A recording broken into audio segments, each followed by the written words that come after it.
Olá pessoal, muito bem, estamos aqui na nossa 14ª conversa a respeito do livro do Ciro, Projeto Nacional, Dever da Esperança. E nós estamos no capítulo O que fazer agora no Brasil. Na conversa passada nós comentamos sobre o fato de termos que consertar os 4 motores mais importantes da ativação do crescimento econômico. O consumo das famílias, o investimento empresarial, o investimento público e a política industrial e de comércio exterior. Nós já falamos na conversa passada sobre o investimento nas famílias, quanto elas estão endividadas.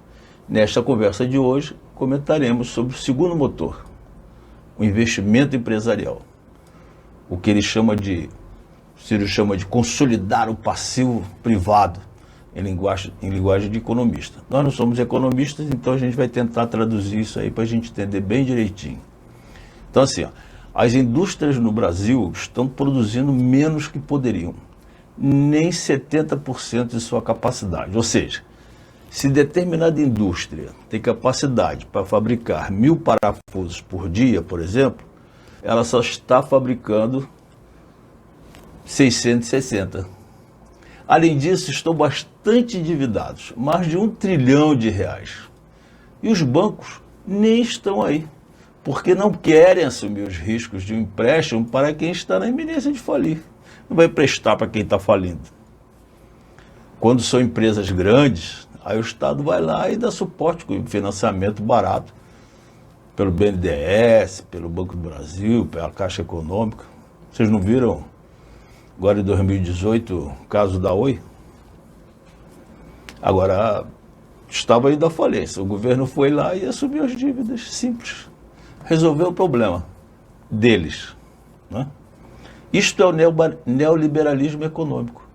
Lucro privado, prejuízo socializado. Ou seja, prejuízo quem paga é o povo. A proposta que o Ciro faz é de transferir cerca de 50 a 70 bilhões de dólares das reservas brasileiras no exterior para uma linha de crédito para as empresas brasileiras, criando assim um programa de refinanciamento com juros internacionais próximo a zero, mediante, naturalmente, o compromisso desse empresário em realmente se utilizar desse financiamento para produzir e criar mais postos de trabalho. O terceiro motor que temos que consertar, e quais eram mesmo os outros 4 motores que Ciro se referiu? Sempre a gente é bom pisar. O consumo das famílias, o investimento empresarial, o investimento público e a política industrial de comércio exterior. Não é isso? Então nós falamos do investimento das famílias, do investimento empresarial, e o terceiro motor é o investimento público. Na história do mundo, toda vez que um país entra em crise econômica, quem tem iniciativa de encarar o problema é o setor público. Sempre assim, historicamente assim. Por exemplo, em 1929, as bolsas de valores nos Estados Unidos quebraram. O presidente dos Estados Unidos da época, Franklin Delano Roosevelt, criou o New Deal, novo pacto, novo acordo em português. Esse plano foi influenciado por um economista inglês importante na época, John Maynard Keynes, cujo objetivo principal era diminuir o desemprego. A mesma coisa foi o Plano Marshall, na recuperação da Europa de sua economia após a destruição desses países durante a Segunda Guerra Mundial.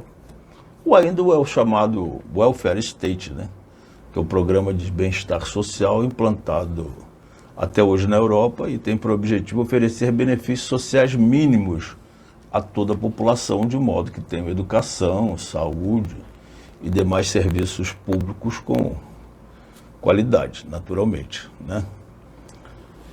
Enquanto isso, aqui no Brasil, desde o governo Dilma, paga-se mais juros de dívida com os bancos do que em investimentos com potencial de criar empregos. Há uma inversão. Cada vez o déficit das contas do governo aumenta mais e nós ficamos num beco sem saída. Em 2019, pagamos de juros 26,4% de tudo que o governo arrecadou em impostos. Isso é insustentável. Não dá para se imaginar uma coisa dessa. Precisamos ajustar as contas públicas e só há 2 meses para fazer isso. Aumentar as receitas e diminuir as despesas. Lógico. Devemos fazer um pouco de cada coisa. É o que fala textualmente Ciro Gomes em seu livro, Projeto Nacional Dever da Esperança, que nós estamos aqui debatendo e conversando. Primeiro, Ciro propõe que retiremos 20% de todas as isenções fiscais e renúncias fiscais distribuídas no país sem qualquer critério ou obrigação de investimento. Só isso já arrecadaríamos mais ou menos 66 bilhões de reais por ano. Segundo, Ciro Gomes propõe o aumento de imposto sobre grandes heranças. E aí você esquece a classe média, naturalmente. Estou falando de grandes fortunas. E ela está aí heranças acima de 5 milhões. Já permite cobrar hoje 8%, mas a maioria dos estados só cobra no máximo 4%. Então isso traria mais 20 bilhões de reais de arrecadação para o governo. E terceiro, criação da alíquota de 35% de imposto de renda para pessoas físicas que ganham acima de 200 mil reais por mês, o que, segundo o IBGE, atingiria somente 0,3% das pessoas. Quarta iniciativa, tributar as grandes fortunas. Quem tiver um patrimônio acima de 10 milhões, pagaria uma alíquota de 0,5% a 1%. Lembrando que esse imposto já existe na nossa Constituição, mas ele nunca foi cobrado. Quer dizer, é lei, mas nunca foi cobrado. Uma quinta medida seria a volta da tributação na distribuição de lucros e dividendos das grandes empresas. Uma alíquota de 27,5% do imposto de renda da pessoa jurídica, tal como pagam as pessoas físicas, garantiria 80 bilhões de reais. Todos os países do mundo cobram esse imposto.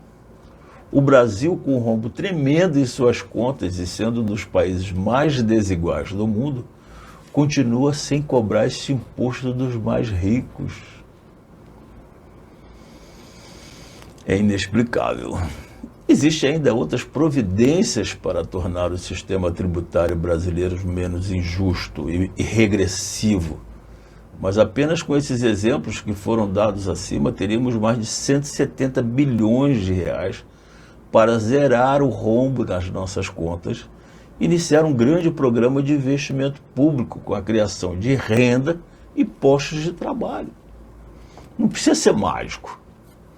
Em nosso próximo encontro, abordaremos o quarto motor a ser consertado em busca do crescimento econômico: o comércio exterior. Continuamos aqui, estamos na nossa 14ª conversa, 14º encontro, e eu conto com vocês para comentar, expor suas dúvidas, nós tirarmos as nossas dúvidas, aprendermos juntos, porque é fundamental a gente saber exatamente, ter consistência no nosso discurso para defendermos uma proposta desenvolvimentista no nosso país. Portanto, tanto quanto participar, é importante que você curta, compartilhe no YouTube, aperte o sininho para receber notificação. De qualquer forma, estamos aqui todos os dias, de segunda a sexta-feira, às 17 horas. Obrigado, pessoal. Aquele abraço.